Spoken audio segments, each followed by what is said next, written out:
Merhabalar. Bugün sizinle burada temel kalıplar sayısından geniş paça pantolon çalışacağız. Beli lastikli çok kolay bir pantolon. Bakalım bilgilerine. Mavi patron yani mavi çizgiler, pafta B yani B sayfası. B sayfasından mavi çizgileri arayacağız. Peki birçok mavi çizgi var. Hangileri bizim kalıbımıza ait? Birinci, ikinci, üçüncü ve dördüncü çizgiler bizim kalıbımıza ait. Peki benim bedenime ait olan çizgiler hangileri? Bu sayılarda bakıyorum, benim bedenime uygun olanı 38 beden. Bakın şu çizgileri, şu kesik nokta olan 38'i ifade ediyormuş. O zaman ben bu çizgileri arayacağım. Geliyorum aşağıya. Demek ki benim kalıbım bir sayfaya sığmamış. Bölmüşler ikiye. Ben de bu iki parçayı üst üste yapıştırarak çalışacağım kalıplarımı çıkardıktan sonra. Bakın burada çok kolay olduğunu vurgulamışlar zaten. Bakıyorum kumaş önerisine. İnce kumaş kullanmam faydalı olacak. Bol pantolon zaten hazır giyimde de bu şekilde karşılaşıyoruz. Çiften yani 1.40 eninde boy bilgileri de burada verilmiş. Malzeme listesi verilmiş ve diğer işlem basamakları da yine burada detaylı bir şekilde anlatılmış. Ne demiştik? Pafta B mavi patronlar, yani B sayfasında mavi çizgiler arasında 1, 2, 3 ve 4. parçalar benim pantolonumun kalıplarıydı. Şöyle bakalım. Birinci parçamız, ikinci parçamız, üçüncüsü kemerimiz ve dördüncüsü bizim cep parçalarımız oluyor.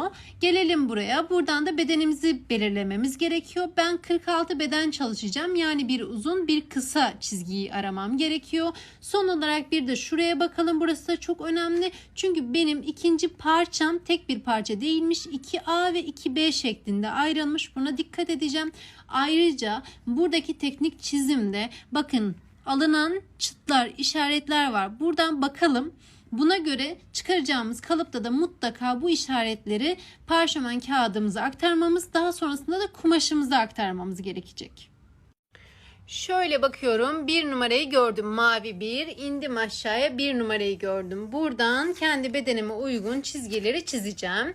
Geldim, 4 numarayı gördüm, indim aşağıya, 4 numara cebimi gördüm, çizdim.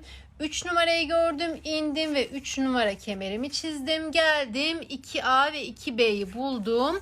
2A ve 2B'yi çizdim. Kalıbımı parşömen kağıdıma aktarmaya başladım. Gördüğünüz gibi parşömen kağıdım kalıbım için kısa geldi. Ben de şöyle bir şey yaptım. Kalıbıma aktardığım yere kadar olan kısmı işaretledim. Daha sonrasında ek yapacağım altta kalan kısmı. Bu işaretleri almam önemli çünkü ne kadarının aşağıda kaldığını bilmiyorum. İşaretleri alarak bunu kolaylaştırdım.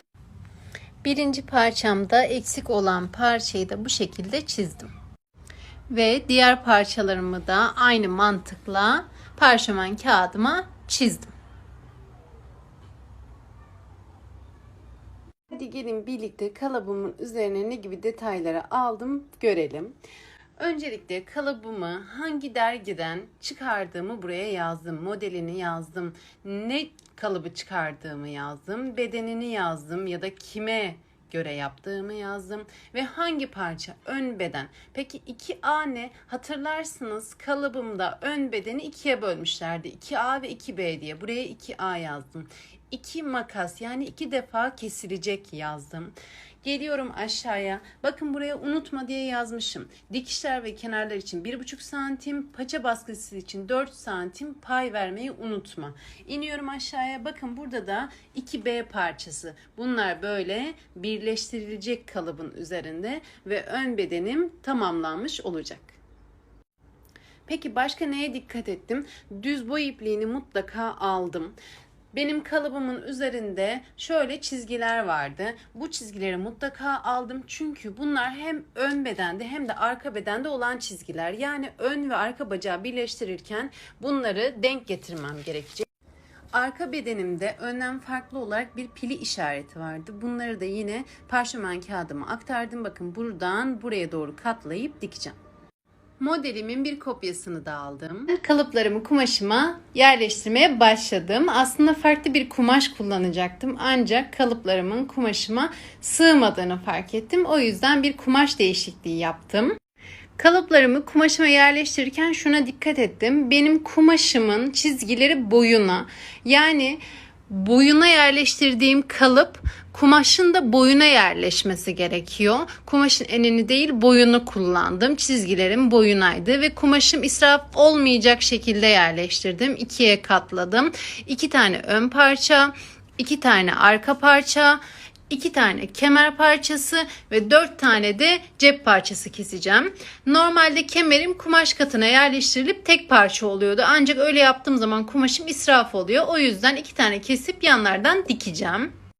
Peki kalıplarımı yerleştirirken nelere dikkat ettim? Düz boy ipliğine dikkat ettim. Düz boy ipliğine nasıl dikkat ettim? Şöyle bu düz boy ipliği çizgisinden kumaş kenarına doğru her yerin eşit olmasına özen gösterdim. Bu birincisi. İkincisi, kumaşımın enine boyuna dikkat ettim. Boyunu boyuna denk getirdim. Bu çok önemli. Kumaşı enine kullanırsam eğer diktiğim zaman pantolonum sarkacak. Garip bir görüntü oluşacak. O yüzden bu çok önemli. Ve son olarak dikiş paylarımı verip keseceğim. Ve sıra geldi parçalarımı birleştirmeye. Şöyle bir şey yapıyorum ben. Ön parçadan 2 tane kesmiştim. Bu 2 parçayı yüzü yüzüne yerleştiriyorum ve A bölgesinden iğneliyorum. A bölgesini, yalnızca A bölgesini dikiyorum. Aynı şekilde arkayı da 2 parça kesmiştik. Yüzü yüzüne gelecek şekilde kapatıyorum ve yine tersinden yalnızca A bölgesinden dikiyorum. Birleştirmem gereken bir de kemer vardı. 2 parça kesmiştim. Yine yüzü yüzüne gelecek şekilde birleştiriyorum. Tersinden dikiyorum. Ve A parçalarından dikişimi yaptım. Bilmiyorum dikkatinizi çekti mi ama buradaki çizgilerin denk gelmesine dikkat ettim. Kumaşıma kalıbımı yerleştirirken, iğnelerken ve A parçalarını birleştirirken buna dikkat ettiğim için böyle muntazam güzel bir görüntü oluştu. Kalıp aşamasını izlediyseniz size bazı işaretlerden bahsetmiştim. Önde ve arkada olduğunu söylemiştim. Ve bu işaretlerin çok önemli olduğunu vurgulamıştım. Şimdi bu işaretleri birleştireceğiz. Bakın ön ve arka parçaları yüzü yüzüne yerleştirdim. Bu çıtlar üst üste gelecek şekilde iğneliyorum ve dikeceğim. İşaretler üst üste gelecek şekilde iğneledim. Şimdi dikeceğim. Artık pantolonumun sonuna geldik sayılır. Hatırlarsanız kemerinde pile vardı. Bu pilenin olduğu yerlere küçük birer çıt attım. İşaret yönü de şu şekildeydi. Bu 2 çıtı üst üste getirip dikeceğim.